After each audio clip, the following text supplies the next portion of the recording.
Jules Michelet. Histoire de la Révolution française. Livre 7. Chapitre 1er. Le 10 août.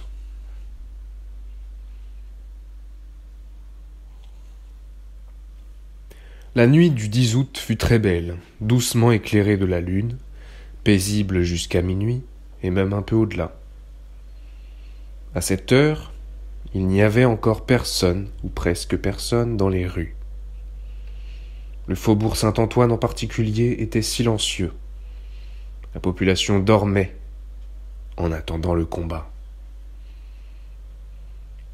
Et pourtant le bruit avait couru dans la soirée qu'une colonne envoyée des Tuileries allait marcher vers l'hôtel de ville. On craignait une surprise. De fortes patrouilles de garde nationale allaient et venaient dans le faubourg.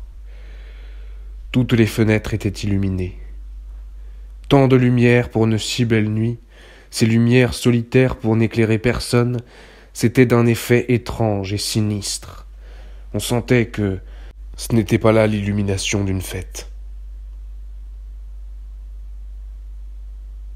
Quelle était la pensée forte et calme sur laquelle dormait le peuple et qui servit d'oreiller à tant d'hommes dont cette nuit fut la dernière?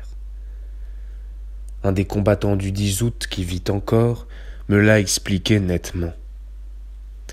On voulait en finir avec les ennemis publics. On ne parlait ni de république ni de royauté. On parlait de l'étranger, du comité autrichien qui allait nous l'amener. Un riche boulanger du Marais, qui était mon voisin, me dit sous le feu le plus vif dans la cour des Tuileries: « C'est grand péché pourtant de tuer ainsi des chrétiens, mais enfin, c'est autant de moins pour ouvrir la porte à l'Autriche. » Le 10 août, répétons-le, fut un grand acte de la France. Elle périssait sans nul doute si elle n'eût pris les Tuileries. La chose était fort difficile. Elle ne fut nullement exécutée, comme on l'a dit, par un ramas de la populace, mais véritablement par le peuple. Je veux dire par une masse mêlée d'hommes de toutes classes, militaires et non militaires, ouvriers et bourgeois, parisiens et provinciaux. Plusieurs quartiers de Paris envoyèrent sans exception tout ce qu'ils avaient d'hommes qui pussent combattre.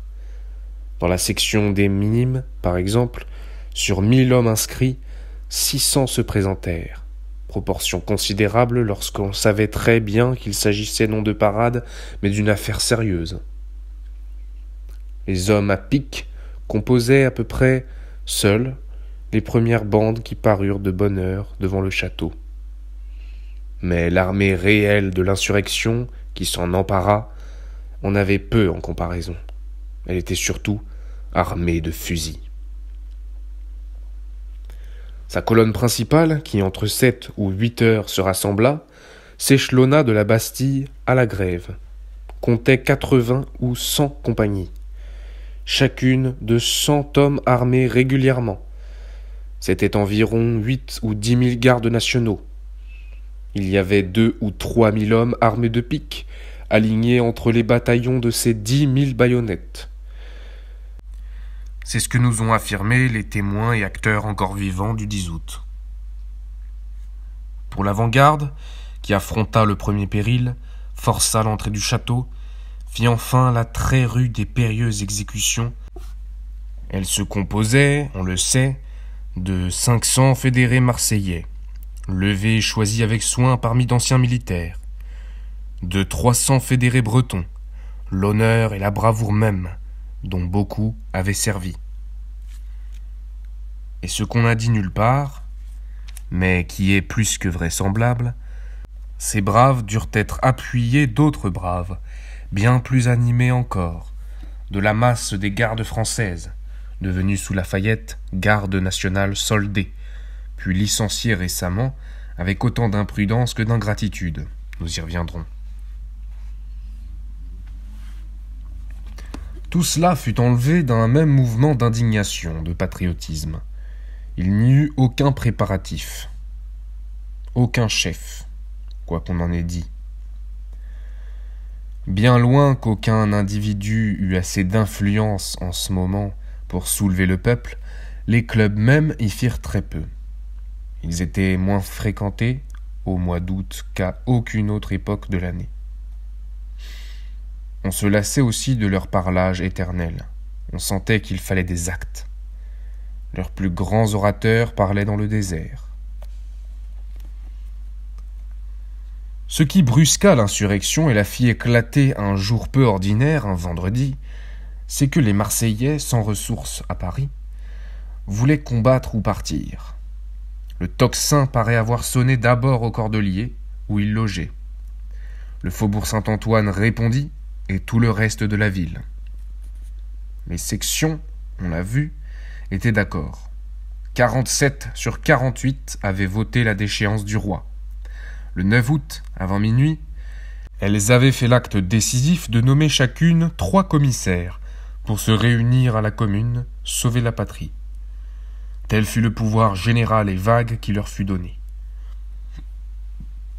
Ces commissaires furent pour la plupart des hommes obscurs, inconnus, ou du moins fort secondaires. Ni Marat ni Robespierre ne fut nommé, ni aucun des grands chefs d'opinion.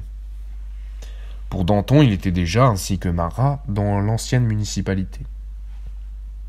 Ces commissaires s'en allèrent un à un à l'hôtel de ville, sans armes. On les laissa entrer.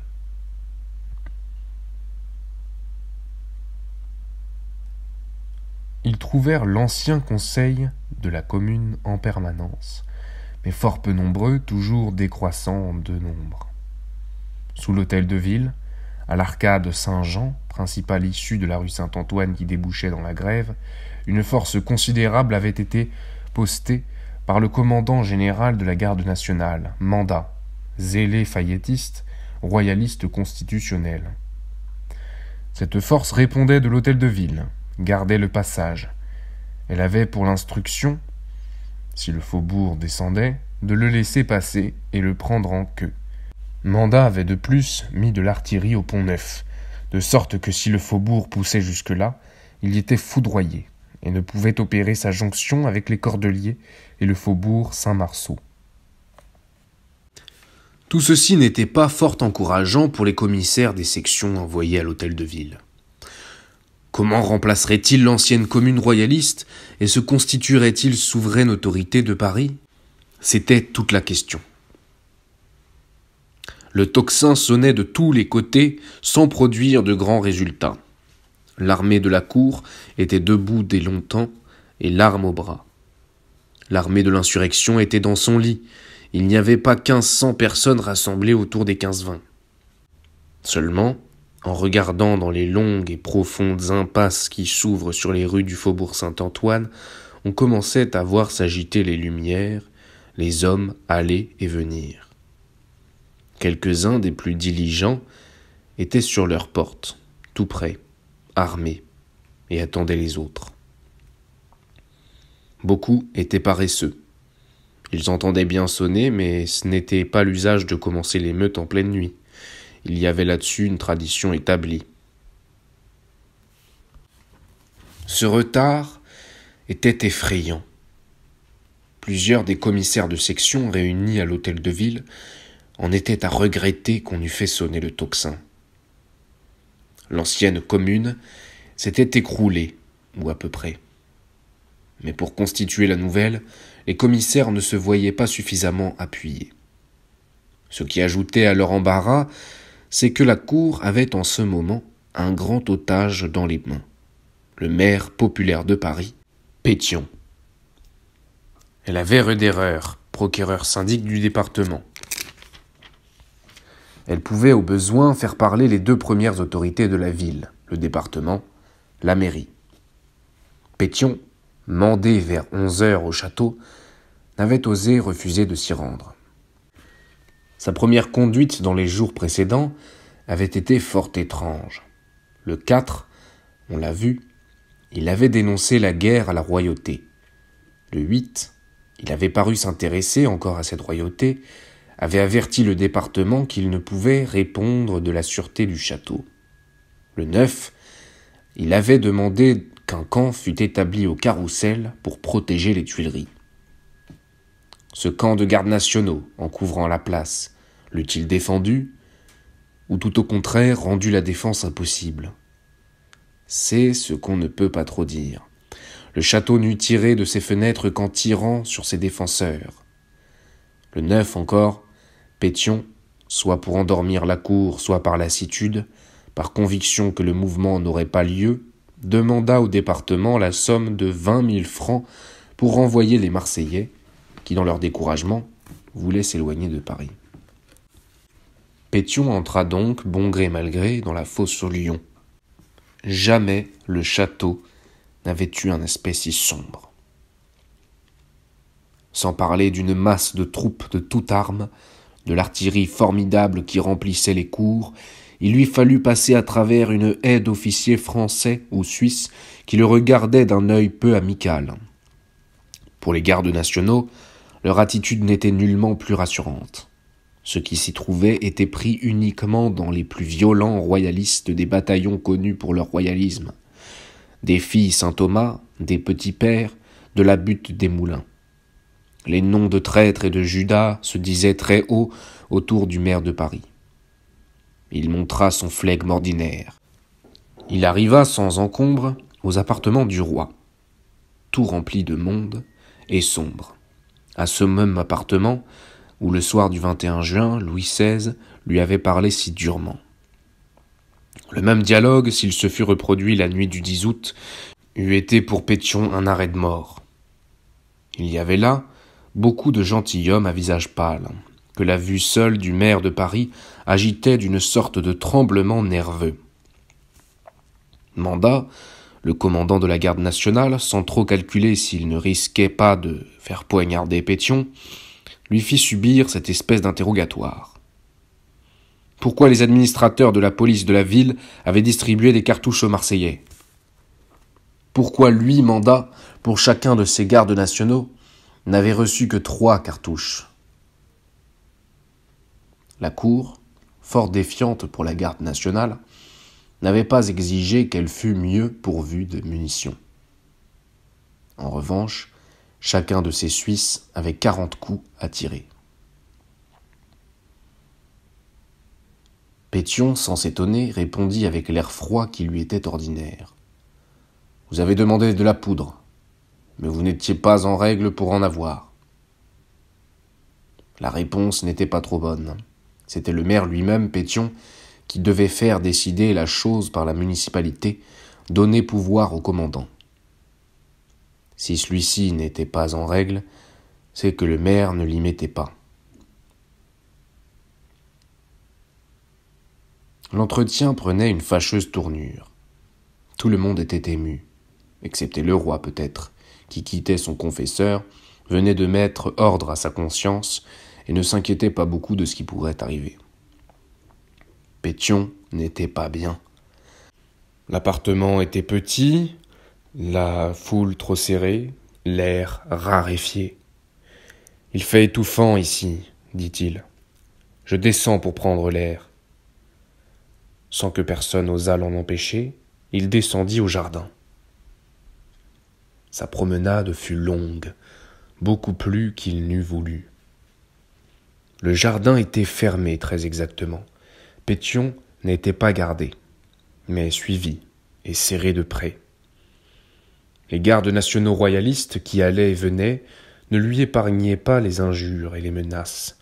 Il prit un moment le bras de Roederer, procureur syndic du département. Un moment, il s'assit en causant sur la terrasse qui longe le palais. La lune éclairait le jardin, mais cette terrasse, étant dans l'ombre que les bâtiments projetaient, avait été éclairée par une ligne de lampions. Les grenadiers, des filles Saint-Thomas, les renversèrent et les éteignirent. Plusieurs disaient « Nous le tenons, sa tête répondra de nous ». D'autres, plus jeunes ou plus exaltés par le vin et le péril, ne semblaient pas trop bien comprendre combien il importait de ménager une tête si précieuse. De moment en moment, le ministre de la Justice venait lui dire Montez, monsieur. Ne vous en allez pas sans avoir parlé au roi. Le roi veut absolument vous parler. » À quoi il répondait flegmatiquement : « C'est bon. » Et il gagnait ainsi du temps.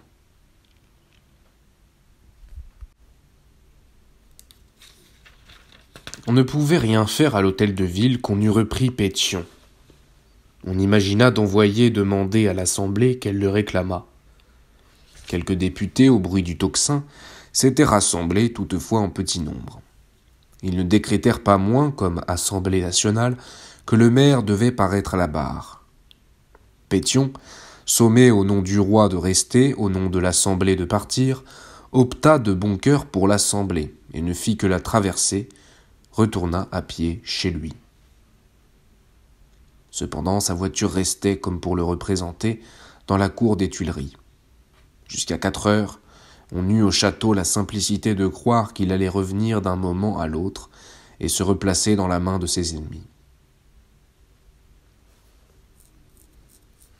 Les amis de Pétion le reçurent joyeusement, mais le consignèrent, fermèrent les portes sur lui, jugeant avec raison que, dans ce moment d'action, l'idole populaire n'était bonne à nulle autre chose. L'ayant maintenant en sûreté, ils étaient libres d'agir. Les commissaires des sections remplacèrent l'ancienne commune au nom du peuple, maintinrent à leur poste le procureur de la commune Manuel et son substitut Danton, et firent donner par le premier l'ordre d'éloigner du Pont-Neuf l'artillerie qui avait placé le commandant de la garde nationale. Ils rétablirent ainsi la communication des deux rives, ouvrirent le passage au faubourg Saint-Marceau, aux Cordeliers, aux Marseillais. C'était en réalité l'acte décisif de l'insurrection. Danton, qui jusque-là était à l'hôtel de ville, revint tranquillement chez lui, rassura sa femme. Le sort en était jeté et le dé lancé. Le reste était du destin. L'intérieur du château, à cet instant, offrait un spectacle comique et terrible. Ce n'était qu'indécision, faiblesse, ignorance. La seule autorité populaire qui fût au château était Roederer, procureur syndic du département. Un des ministres lui dit : « Est-ce que la Constitution ne nous permettrait pas de faire proclamer la loi martiale ?» Le procureur tira la Constitution de sa poche et chercha en vain l'article. Mais quand on l'eut proclamé cette loi, qui l'aurait exécutée ? Lorsqu'on apprit que Manuel avait donné ordre de désarmer le Pont-Neuf, c'est-à-dire d'assurer le passage à l'insurrection, ni les ministres ni Roederer ne voulurent prendre sur eux de donner un ordre contraire. Roederer dit qu'il ne pouvait rien faire sans savoir si Manuel n'avait pas agi avec l'autorisation de la municipalité, qu'il fallait pour en délibérer faire venir tous les membres du département aux Tuileries, chose difficile à cette heure. Le département envoya seulement 2 de ses membres. Roederer les voulait tous. Pour cela, il fallait un ordre du roi. Le roi dit que, constitutionnellement, il ne pouvait rien ordonner que par un ministre. Le ministre n'était pas là. On remit la chose au moment où il serait revenu. Il était environ 4 heures. On entendit dans la cour un bruit de voiture. On entr'ouvrit un contrevent. C'était la voiture du maire, qui, lasse de l'attendre, s'en allait à vide. Le jour commençait à luire. Madame Élisabeth s'approcha de sa fenêtre et dit à la reine : « Ma sœur, venez donc voir le lever de l'aurore. » La reine y alla. Le jour était déjà splendide, mais le ciel d'un rouge de sang. Regardons, puisqu'il fait jour, l'état de la place. Calculons ses forces. Elles étaient encore formidables. Moindres qu'à minuit, il est vrai, une partie des gardes nationaux s'était écoulée. Le nerf de la garnison, c'était 1330 Suisses, soldats excellents, braves et disciplinés, obéissants jusqu'à la mort. Ce nombre est celui qu'accuse dans son livre le commandant suisse Pfeiffer. Mais il faut ajouter un nombre assez considérable de gardes constitutionnels licenciés qui avaient pris l'habit rouge des Suisses et vinrent combattre sous ce déguisement. Leurs corps morts après le combat se distinguèrent facilement à la finesse du linge, à l'élégance de la coiffure. Les vrais Suisses avaient les cheveux tout simplement coupés en rond.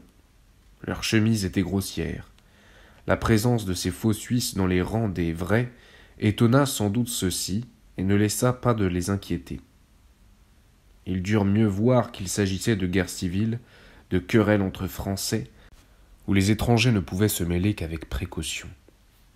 Le vieux colonel suisse, Affry, s'abstint positivement et ne voulut pas tirer. Les autres promirent seulement de faire ce que ferait la garde nationale, pas davantage ni moins. Celle-ci, à plus forte raison, avait l'esprit traversé des mêmes pensées. Quoiqu'elle fût toute tirée des 3 bataillons royalistes, et encore soigneusement triée dans ces bataillons, quoique nulle garde nationale n'eût répondu au suprême appel de cette nuit sans avoir une opinion décidée pour le roi, ces défenseurs bourgeois du château ne voyaient pas sans jalousie les nobles cavaliers qu'on avait appelés à partager le péril, et à qui, sans nul doute, la cour eût attribué tout l'honneur de la défense. Ces gentilshommes étaient généralement les mêmes chevaliers du poignard que la garde nationale sous le règne de Lafayette avait chassés du château en avril 90. Ils n'acceptèrent pas moins le péril et vinrent défendre le roi au 10 août 92. Péril réel en plus d'un sens. Ils n'arrivaient au château qu'à travers une population très hostile, en simple habit noir, sans armes ostensibles, avec des poignards ou des pistolets. Et là, ils trouvaient la malveillance, la jalousie naturelle des gardes nationaux. Il y avait lieu d'hésiter, mais on leur avait envoyé des cartes d'entrée personnelles à domicile. 600 répondirent à l'appel, auquel il fallait ajouter l'honorable domesticité des châteaux royaux, d'anciens serviteurs qui ne manquèrent pas au jour du péril. Le tout formait une cour fort sérieuse, sans étiquette mais vraiment imposante et militaire. Ces gens en noir, tous officiers ou chevaliers de Saint-Louis, portaient le costume civil, et par un contraste étrange, c'étaient des marchands, des employés, des fournisseurs, qui, comme gardes nationaux, étaient en soldats. Sur l'aspect de ces figures bourgeoises, les gens d'épée crurent qu'il ne ferait pas mal de les remonter un peu. Ils leur frappaient sur l'épaule. « Allons, messieurs de la garde nationale, c'est le moment de montrer du courage. »« Du courage, soyez tranquilles, » répliqua un capitaine de la garde nationale. « Nous en montrerons, croyez-le, mais non à côté de vous. » En réalité, on ne témoignait pas beaucoup de confiance à la garde nationale. Les nobles occupaient les appartements les plus intérieurs, les postes de confiance. Les Suisses avaient chacun 40 cartouches, les gardes nationaux 3.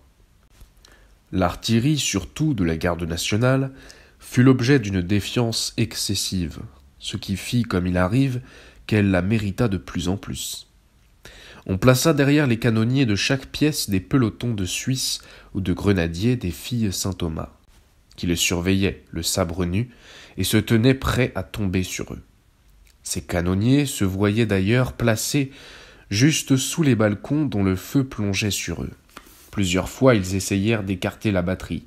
Autant de fois, l'état-major les remit au point où il pouvait toujours les écraser à plaisir. Qui commandait dans le château ? Les gardes nationaux ne connaissaient d'autre chef que Mandat.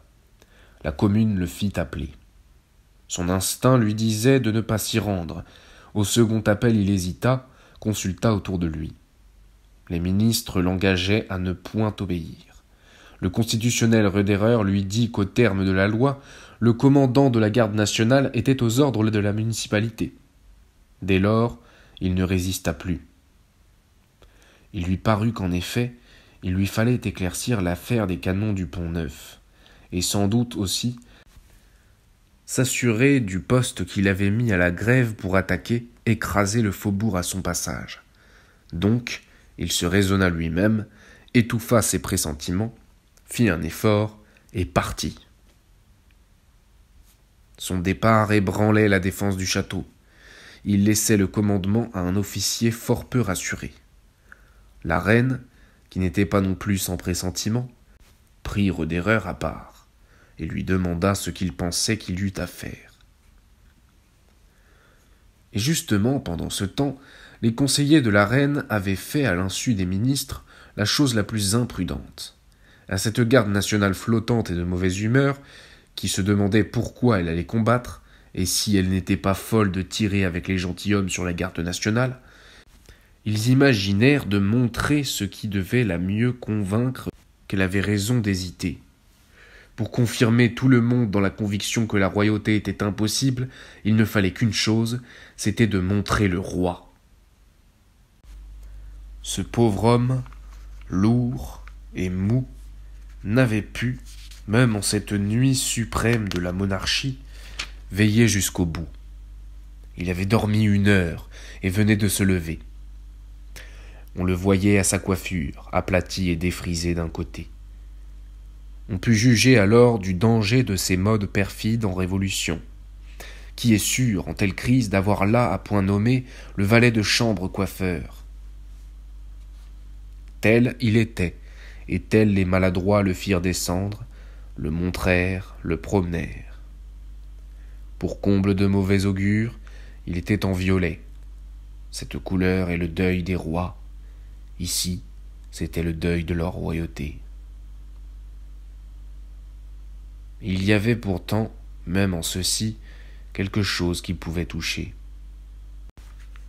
Mais on eut encore le tact de rendre une scène tragique parfaitement ridicule. Au pied de ce roi défrisé, le vieux maréchal de Mailly se jette à genoux, tire l'épée, et au nom des gentilshommes qui l'entourent, jure de vaincre ou mourir pour le petit-fils d'Henri IV. L'effet fut grotesque et dépassa tout ce que la caricature a représenté des voltigeurs de 1815. Le roi, gras et pâle, promenant un regard morne qui ne regardait personne, apparut au milieu de ces nobles, ce qu'il était réellement, l'ombre et le néant du passé. Par un mouvement naturel, tout ce qu'il y avait de gardes nationaux et d'hommes de toutes sortes, se rejetant violemment de ce néant à la réalité vivante, crièrent « Vive la nation !» Décidément, la nation ne voulait pas s'égorger elle-même. Ce massacre impie était impossible. Aux réquisitions des officiers municipaux, les gardes nationaux avaient répondu « Pouvons-nous tirer sur nos frères ?» La vue du roi et des nobles acheva de les décider. Ce fut une désertion universelle. Les canonniers auraient voulu non seulement partir eux-mêmes, mais emmener leurs canons. Ne le pouvant sous le feu des balcons qui les menaçaient, ils rendirent du moins les pièces inutiles en y enfonçant de force un boulet, sans charge de poudre. Il eût fallu pour le retirer une opération longue et difficile, impossible au moment où le combat allait commencer.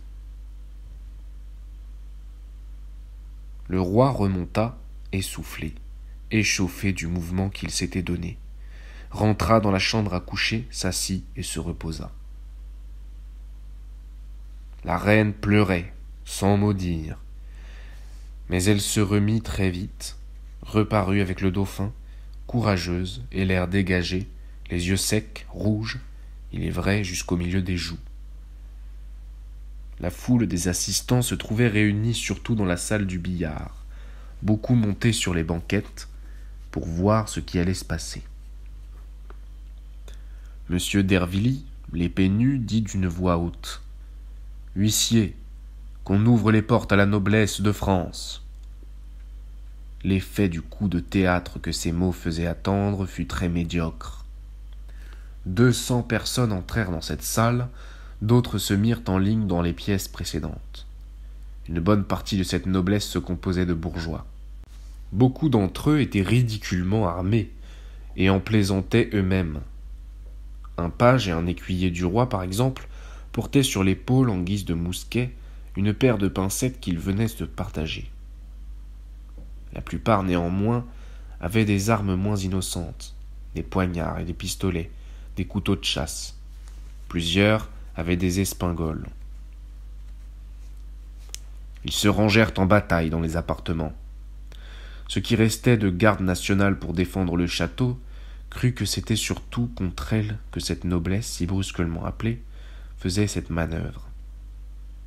Le commandant des gardes nationaux avait été demandé des ordres et n'en avait point reçu. On avait profité de ce moment d'absence pour lui diviser sa troupe, en mettant 20 hommes à un autre poste. La garde nationale, manifestement en suspicion, ne s'obstina plus à défendre ceux qui ne voulaient point être défendus par elle. Elle acheva de s'écouler, sauf un nombre imperceptible. De ceux-ci était Weber, le frère de lait de la reine, éperdu de douleur et d'inquiétude pour elle. Il retourna, rentra aux appartements, la trouva en larmes. « Mais Weber, que faites-vous » dit-elle. « Vous ne pouvez rester ici. Vous êtes ici le seul de la garde nationale. » L'abandon des Tuileries était bien plus grand encore que ne le pensait la reine. Le château était déjà seul, et comme une île dans Paris. Toute la ville était ou hostile, ou dans une neutralité moins que sympathique. La révolution venait de s'accomplir à l'hôtel de ville. Le premier sang était versé, celui de Mandat, commandant général de la garde nationale. Mandat, arrivé à la grève, l'avait trouvée toute changée. Une foule immense remplissait tout l'hôtel de ville, toute la place. Le poste qu'il avait mis à l'arcade Saint-Jean en avait été écarté. Avancer était périlleux, retourner était impossible. Il suivit la fatalité, monta, et se trouva en face de la nouvelle commune, en présence de l'insurrection qu'il avait promis d'écraser. Tombé au piège de ceux contre qui il avait dressé ses pièges, interrogé en vertu de quel ordre il avait doublé la garde du château, il allégua un ordre au maire, ordre déjà ancien et sans rapport avec la journée du 10. Puis il convint qu'il n'avait à présenter nul autre acte qu'une réquisition adressée par lui au département. Enfin, ne sachant plus que dire, il prétendit qu'un commandant avait droit de prendre des précautions subites pour un événement imprévu. On lui rappela qu'il avait dit au château, en parlant de Pétion, « Sa tête nous répond du moindre mouvement. » Celle de Mandat ne tenait guère.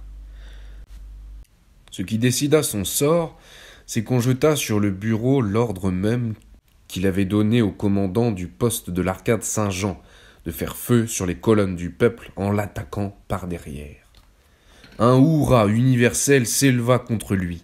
On lui mit la main au collet, on le traîna à la prison de la ville, mais quelqu'un observa qu'il serait tué sur l'heure. On essaya de le transférer à l'abbaye. Il y avait jusque-là, ce semble, hésitation parmi les chefs, incertitude sur les dispositions réelles du peuple, crainte et tâtonnement. Le tocsin leur avait paru d'abord si peu réussir qu'un moment, ils eurent l'idée de le suspendre. Peut-être l'eussent-ils fait s'ils l'eussent pu. Mais le contre-ordre eût été long à répandre dans Paris et les cloches étaient lancées.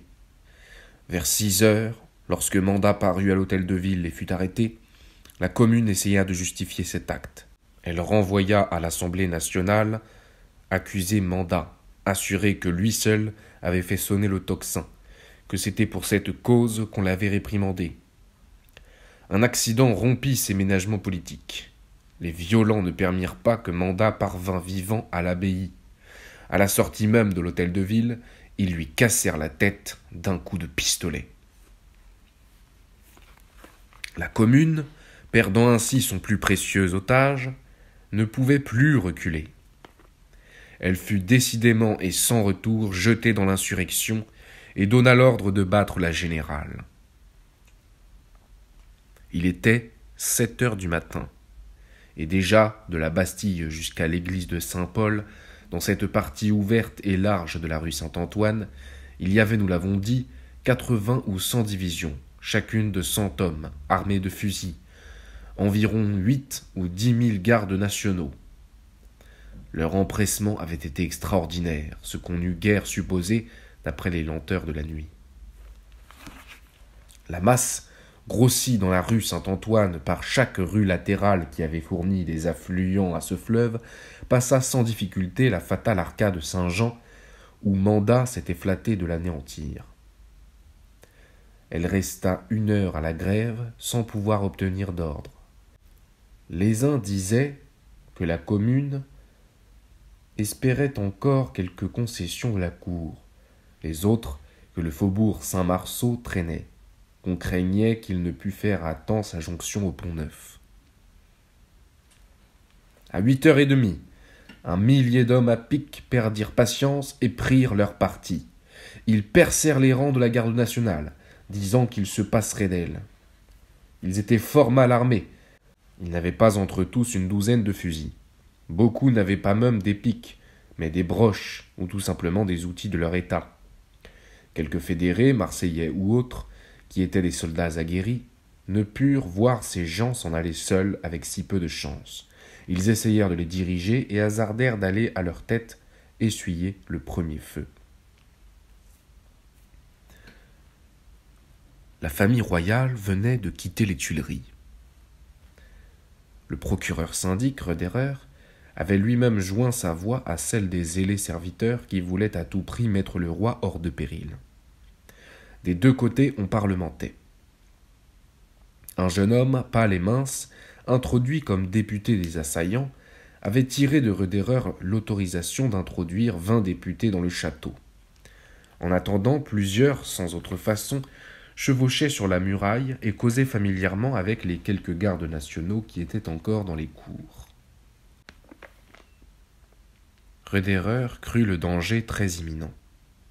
Il amusa le jeune parlementaire de l'offre d'introduire les députés de l'insurrection, courut à toutes jambes au château, traversa rapidement la foule qui remplissait les salles. « Sire, dit-il au roi, votre majesté n'a pas 5 minutes à perdre. Il n'y a de sûreté pour elle que dans l'Assemblée nationale. » Un administrateur du département, marchand de dentelles de la reine, zélé constitutionnel, parlait aussi dans ce sens. « Taisez-vous, monsieur Guerdray, lui dit la reine. Quand on a fait le mal, on n'a pas le droit de parler. Il ne vous appartient pas, monsieur, d'élever ici la voix. » Puis, se tournant vers Roederer, « Mais enfin, nous avons des forces. Madame, tout Paris marche. Sire, ce n'est plus une prière que nous venons vous faire. Nous n'avons qu'un parti à prendre. Nous vous demandons la permission de vous entraîner. » Le roi leva la tête, regarda fixement Roederer, puis, se tournant vers la reine, il dit « Marchons » et se leva. Le roi, adressant ce mot à la reine, trancha une question délicate, qui autrement se fût agitée. Irait-il seul à l'Assemblée? Ou bien serait-il accompagné d'une épouse si impopulaire? C'était peut-être en ce moment la question décisive de la monarchie. Monsieur de Lally-Tollendal, dans ses prétendus mémoires de Weber, avoue ce qu'ont dissimulé tous les autres historiens, à savoir que selon le bruit public, le département et la municipalité devaient engager le roi à quitter seul les Tuileries et se placer seul dans l'Assemblée nationale. Ce projet laissait à la royauté quelques chances de salut. La reine, il est vrai, restait en péril. Elle risquait moins d'être tuée peut-être que d'être prise et jugée, ce qu'elle craignait bien plus, d'avoir un procès scandaleux qui l'aurait mise déshonorée, dégradée, au fond d'un couvent. Roederer, obligé d'emmener la reine avec le roi, insista du moins pour n'emmener personne de la cour. Mais la reine voulut être suivie de madame de Lamballe et de madame de Tourzel, gouvernante des enfants. Les autres dames restèrent terrifiées, inconsolables d'être abandonnées. Lorsque nous fûmes au bas de l'escalier, dit Roederer, le roi me dit « Que vont devenir toutes les personnes qui sont restées là-haut ?»« Sire, Elles sont en habit de ville. Elles quitteront leur épée et vous suivront par le jardin. » « C'est vrai, dit le roi, mais pourtant, il n'y a pas un grand monde au carrousel. »« Ah, sire, 12 pièces de canon, un peuple immense qui arrive. » Ce dernier regret, ce petit mot de sensibilité, cette hésitation, ce fut tout ce que Louis XVI donna à ses défenseurs. Il se laissa entraîner et les abandonna à la mort. Un officier suisse, d'Afrique, a déclaré que la reine lui avait ordonné de faire tirer les Suisses.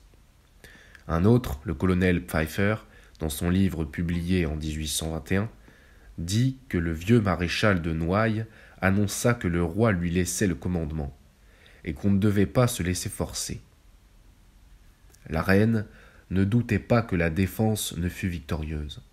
Elle dit en partant à ses femmes qu'elle laissait « Nous allons revenir ». Ceux qui restaient se trouvèrent très diversement affectés du départ du roi. Un officier suisse dit tristement à Roederer « Monsieur, croyez-vous donc sauver le roi en le menant à l'Assemblée ?» Quelques-uns se désespérèrent d'être ainsi abandonnés. Plusieurs arrachèrent leur croix de Saint-Louis, brisèrent leurs épées. D'autres, par une disposition contraire, n'ayant plus rien à ménager, plus de roi, de femmes, ni d'enfants à protéger, eurent comme une joie furieuse du combat à mort qu'ils allaient livrer. Ils versèrent aux Suisses l'eau-de-vie à plein verre, et sans s'amuser à défendre la longue ligne de murailles qui régnait entre la cour et le carrousel, ils ordonnèrent au concierge de lever les barres de la porte royale. Il les leva en effet, se sauva à toutes jambes. La foule, qui frappait à cette porte, s'y précipita avec une confiance aveugle, s'élança par l'étroite cour, sans remarquer ni les fenêtres de face, tout hérissées de fusils, ni les baraques latérales qui fermaient la cour de droite et de gauche et la regardaient d'un œil louche. Ceux qui entrèrent étaient ces impatients dont nous avons parlé, ces hommes à pique, qui étaient partis en avant et qui, sur la route, avaient augmenté jusqu'au nombre de 2 ou 3 000. Ils arrivèrent sans s'arrêter, tout courant, au vestibule. Là, enfin, ils regardèrent. Ce vestibule du palais, bien plus vaste qu'aujourd'hui, était vraiment imposant. Le grand escalier qui montait majestueusement à la chapelle, puis en retour aux appartements, était sur chaque marche chargé d'une ligne de Suisses.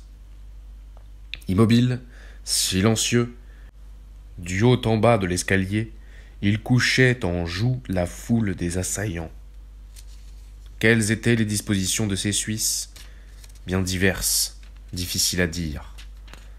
Beaucoup, sans nul doute, désiraient ne pas tirer.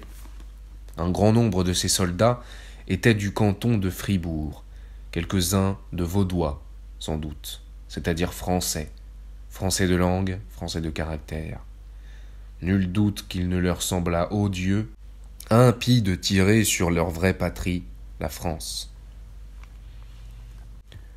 Un moment avant l'irruption, des canonniers de la garde nationale étaient venus trouver ces pauvres Suisses qui, avec beaucoup de larmes, s'étaient jetés dans leurs bras. D'eux-mêmes n'hésitèrent pas à laisser là le château et suivre nos canonniers. Ils étaient sous le balcon d'où les voyaient leurs officiers. Ils furent tirés, et avec une si remarquable justesse que les 2 Suisses tombèrent sans que les Français eussent été touchés. Forte leçon pour les autres. La discipline aussi sans doute, l'honneur du drapeau, le serment les retenait immobiles. La foule des assaillants, voyant ces hommes de pierre, n'eut aucune peur, mais se mit à rire. Elle leur lança des brocards, mais les Suisses ne riaient pas. On aurait pu douter qu'ils fussent vraiment en vie. Le gamin s'enhardit vite, et tout le peuple parisien est gamin, sous ce rapport. Ceux-ci, avec 12 mauvais fusils, des piques et des broches, n'étaient point pour engager le combat avec cette troupe de Suisses armés jusqu'aux dents. Ils savaient que plusieurs Suisses avaient essayé de passer du côté de la garde nationale, ils résolurent d'aider à leur bonne volonté. Quelques-uns qui avaient des crocs au bout d'un bâton s'avisèrent de jeter aux soldats cette espèce de hameçon, d'en accrocher un puis deux par leurs uniformes. Ils les tiraient à eux avec de grands éclats de rire. La pêche aux Suisses réussit. 5 se laissèrent prendre ainsi sans faire de résistance. Les officiers commencèrent à craindre une sorte de connivence entre les attaqués et les attaquants, et ils ordonnèrent le feu. On vit alors toute la force de la discipline. Ils tirèrent sans hésiter. L'effet de ces feux, étagés du haut en bas de l'escalier, et qui plongeaient tous ensemble et presque à bout portant sur une même masse vivante, fut épouvantable. Il n'y eut jamais dans un lieu si étroit un si terrible carnage. Tout coup fut mortel. La masse chancela tout entière et s'affaissa sur elle-même. Nul de ceux qui entrèrent sous le vestibule n'en sortit. Les seuls récits que nous ayons sont ceux des royalistes qui étaient sur l'escalier. 2 heures après, un des assaillants qui traversa le vestibule et vit cette montagne de morts dit qu'on était suffoqué de l'odeur de boucherie et qu'on ne respirait pas. Il ne faut pas demander si ceux qui étaient dans la cour s'enfuirent à toutes jambes. Ils ne purent le faire si vite qu'ils ne fussent criblés au passage du feu des baraques qui serraient la cour de droite et de gauche. Elles étaient pleines de soldats. Ce fut à la lettre la chasse à l'affût. Les chasseurs avaient le gibier au bout du fusil et pouvaient choisir. 300 ou 400 hommes périrent dans ce fatal défilé, sans riposter d'un seul coup. 2 sorties se firent à la fois de ce palais meurtrier, une des Suisses au centre sous le pavillon de l'horloge, une autre des gentilshommes qui s'élancèrent du pavillon de Flore, poussèrent toute la déroute loin du quai vers les petites rues du Louvre et la rue Saint-Honoré. Les Suisses, se formant en bataille dans le carrousel et faisant feu de toutes parts, criblèrent la queue des fuyards et toute la place fut encore semée de cadavres. Le château se crut vainqueur, s'imagina avoir écrasé l'armée de l'insurrection. Mais c'était seulement l'avant-garde. Au milieu même du feu, pendant que les Suisses tiraient encore sur la foule entassée au passage étroit des rues, M. d'Hervilly se jette à eux, sans chapeau, sans armes. « Ce n'est pas cela, dit-il. Il faut vous porter à l'Assemblée, près du roi. » Le vieux Vioménil criait. « Allez, braves Suisses, allez, sauvez le roi, vos ancêtres l'ont sauvé plus d'une fois. » Roederer pensa alors, plusieurs des acteurs du 10 août pensent encore aujourd'hui, que ce moment était prévu, et que la cour avait dans cette espérance voulu le combat. L'insurrection écrasée, ou du moins découragée par la vigueur du premier coup, la garnison se repliait sur l'Assemblée nationale.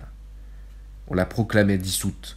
Le roi, enveloppé de troupes, sortait de Paris, fuyait à Rouen, où on l'attendait, se retrouvait roi.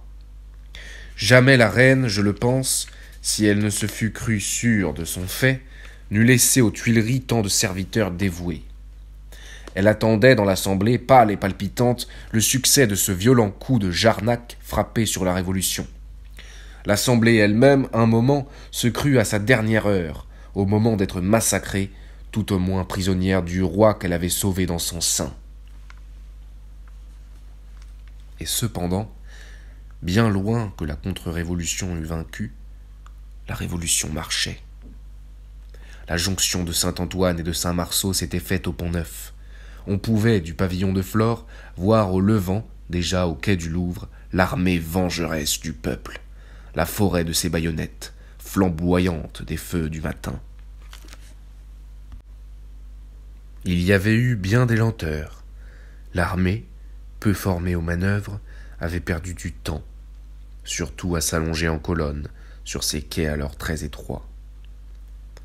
Les 500 Marseillais, les 300 Bretons et les autres fédérés, une troupe très militaire, avaient le poste d'honneur. Ils allaient les premiers au feu. Ils devaient entrer au carrousel par les guichets voisins du Pont-Royal. Le Marais et autres sections de la rive droite devaient pénétrer par le Louvre. Saint-Marceau et la rive gauche se chargeaient du Pont-Royal, du quai des Tuileries, du quai de la Concorde et de la place, de sorte que le château fut entre deux feux. Saint-Antoine avait 2 petits canons, Saint-Marceau autant, c'était toute l'artillerie. Si la masse des fuyards avait été rejetée vers le quai, elle eût pu jeter du trouble, du découragement dans les colonnes qui venaient, mais elle fut, comme on l'a vu, rejetée vers la rue Saint-Honoré et les petites rues du Louvre. Les Marseillais et le faubourg Saint-Antoine ne virent rien de ce spectacle affligeant. Ils arrivèrent frais, confiants et la tête haute. Ils savaient en général qu'on avait attiré, massacré leurs frères. Ils doublèrent le pas, furieux. Les sections du Marais, arrivées au Carrousel par des petites rues du Louvre, virent nombre de blessés, mais ces blessés pleins d'enthousiasme, de haine et de colère demandaient vengeance pour la perfidie des Suisses. Nous avions encore, dirent-ils, la bouche à leurs joues, qu'ils ont versé notre sang. Les Marseillais passèrent les guichets du quai, virent les Suisses en bataille sur le Carrousel, s'ouvrirent brusquement, démasquèrent leurs petits canons et tirèrent à brûle-pourpoint 2 coups à la mitraille. Les soldats rentrèrent sans attendre un second coup, laissant leurs blessés, et sans doute un peu surpris de trouver vivante à ce point l'insurrection qu'ils croyaient avoir tuée. Les fédérés et Saint-Antoine avancèrent au pas de charge et remplirent 2 des 3 cours, la cour royale ou du centre et celle des princes, voisine du pavillon de Flore et du quai. Les sections, venues par le Louvre, avaient rempli le Carrousel, bien moins grand à cette époque. Elles poussaient les premières venues et, tant qu'elles pouvaient, fonçaient dans les cours. L'immense et sombre façade, par ses 100 fenêtres, scintillait d'éclairs. Outre tous les feux de face, les gentilshommes à l'affût aux fenêtres du pavillon de Flore et de la grande galerie du Louvre tiraient sur le flanc. Derrière le pavillon de l'horloge, sous le réseau de feux croisés qui retardait les assaillants, restèrent fermes les grenadiers suisses qui répondaient par des salves aux tirailleurs de l'insurrection. Le temps était calme, la fumée fort épaisse. Il n'y avait pas un souffle d'air pour la dissiper. On tirait comme dans la nuit, chose contraire aux assaillants. Ils distinguaient peu les fenêtres, leurs coups allaient frapper les murs. Au contraire, leurs ennemis, visant les murailles vivantes, je veux dire des masses d'hommes, n'avaient que faire de tirer juste. Chaque coup tuait ou blessait. Las de recevoir sans donner, des fédérés, au milieu d'une grêle de balles, mirent en batterie, à la grande porte, une pièce de 4, dont 2 boulets persuadèrent aux Suisses de quitter la cour. Ils rentrèrent au vestibule, en bon ordre, et de temps à autre, ils en sortaient par peloton pour tirer encore. Au moment où les fédérés passèrent du Carrousel dans la cour, les baraques alignées, parallèlement au château, firent feu sur eux par derrière, ne doutant pas d'obtenir le même succès qu'elles avaient eu 1 heure plus tôt. Mais dès la première décharge, les Marseillais se jetèrent avec furie sur les ouvertures des baraques, et ne pouvant les forcer, ils y lancèrent des gargousses d'artillerie dont l'explosion fit sauter des toits, renversa des murs, incendia tout. Le feu courut en un clin d'œil d'un bout à l'autre, enveloppa toute la ligne, et tout disparut dans les tourbillons de flammes et de fumée, scène effroyable dont les assaillants eux-mêmes détournèrent les yeux avec horreur. Est-ce alors, ou beaucoup plus tôt, qu'un capitaine suisse, Turler, vint demander au roi s'il fallait déposer les armes? Grave question historique, qui, résolue dans un sens ou dans l'autre, doit modifier nos idées sur le caractère de Louis XVI.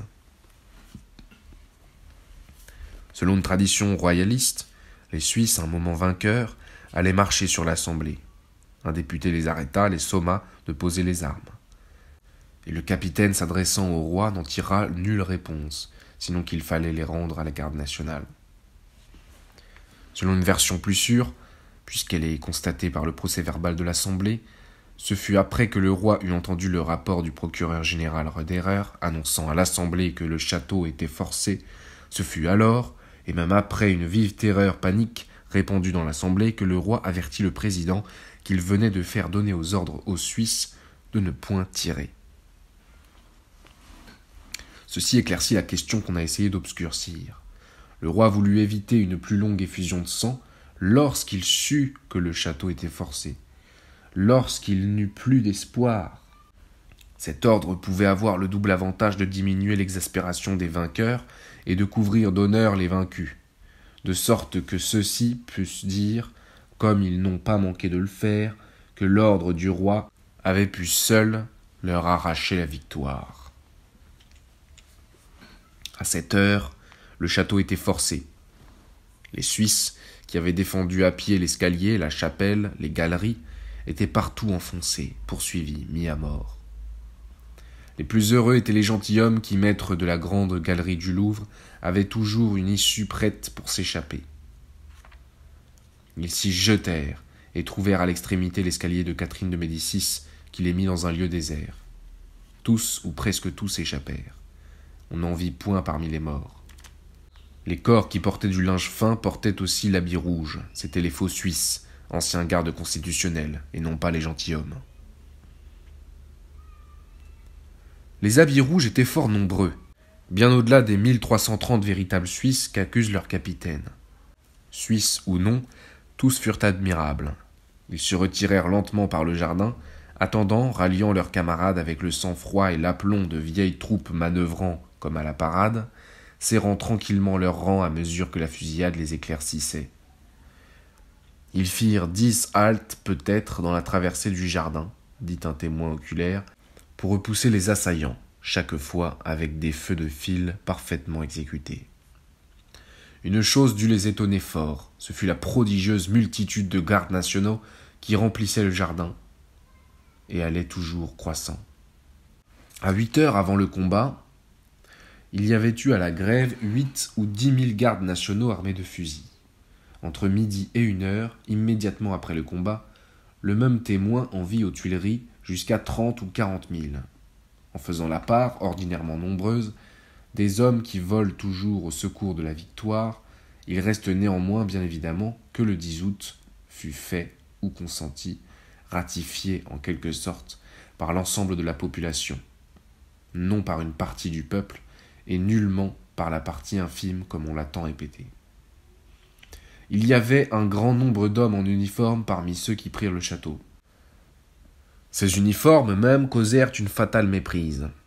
Les fédérés bretons portant des habits rouges furent pris par des officiers du château pour des Suisses qui auraient passé à l'ennemi, et tirés de préférence, 8 tombèrent du premier coup.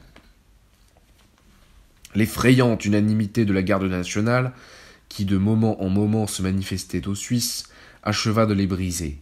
Arrivés près du grand bassin, vers la place de Louis XV, leurs rangs flottèrent. Ils commencèrent à se débander. La mortelle pensée du salut individuel, qui perd presque toujours les hommes, entra visiblement en eux.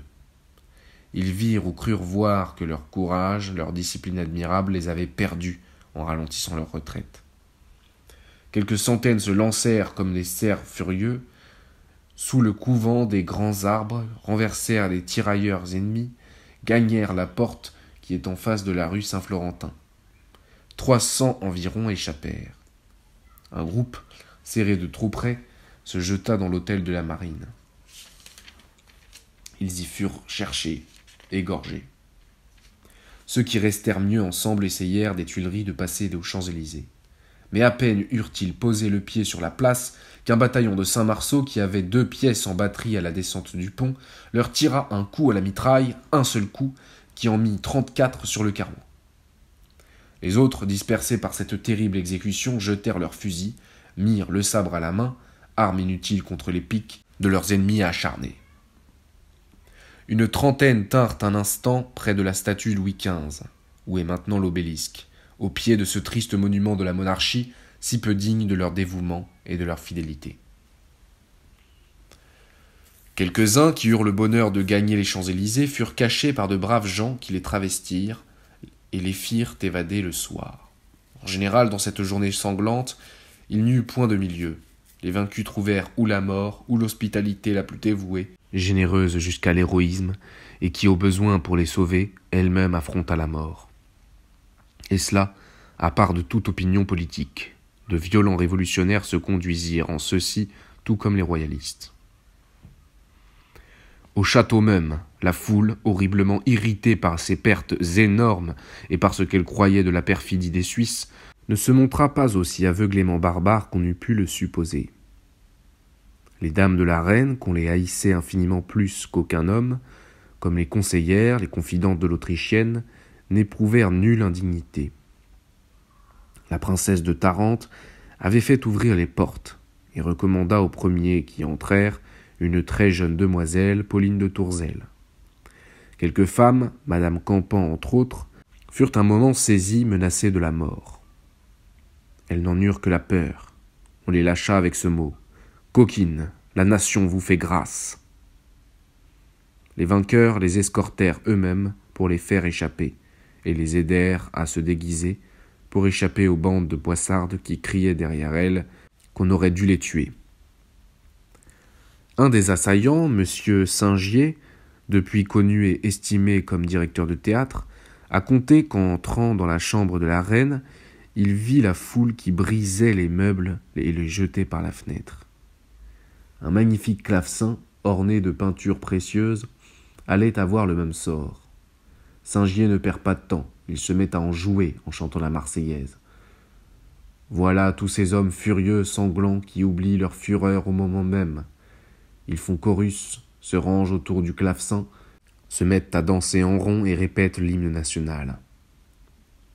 Non, cette foule si mêlée des vainqueurs du 10 août n'était pas, comme on l'attendit, une bande de brigands, de barbares. C'était le peuple tout entier. Toute condition, toute nature et tout caractère se rencontraient là, sans nul doute.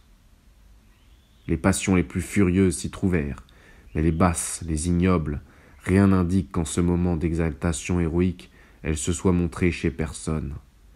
Il y eut beaucoup d'actes magnanimes. Et le mot touchant du boulanger que nous avons rapporté au commencement de ce chapitre montre assez que le péril, qui rend si souvent féroces les hommes qui l'affrontent pour la première fois, n'avait nullement éteint dans le cœur des assaillants les sentiments d'humanité. Une scène extraordinaire, pathétique au plus haut degré, eut lieu dans l'Assemblée nationale. Qu'elle passe à la postérité pour témoigner à jamais de la magnanimité du 10 août, du noble génie de la France, qu'elle conserva encore dans les fureurs de la victoire. Un groupe de vainqueurs se jeta dans l'Assemblée, pêle-mêle avec des Suisses. L'un d'eux porta la parole. « Couverts de sang et de poussière, le queue navré de douleur, nous venons déposer dans votre sein notre indignation. Depuis longtemps, une cour perfide a préparé la catastrophe. Nous n'avons pénétré dans ce palais qu'en marchant sur nos frères massacrés. Nous avons fait prisonniers ces malheureux instruments de la trahison. Plusieurs ont mis bas les armes. Nous n'emploierons contre eux que celle de la générosité. Nous les traiterons en frères. » Il se jette dans les bras d'un Suisse, et dans l'excès de l'émotion, il s'évanouit. Des députés lui portent secours.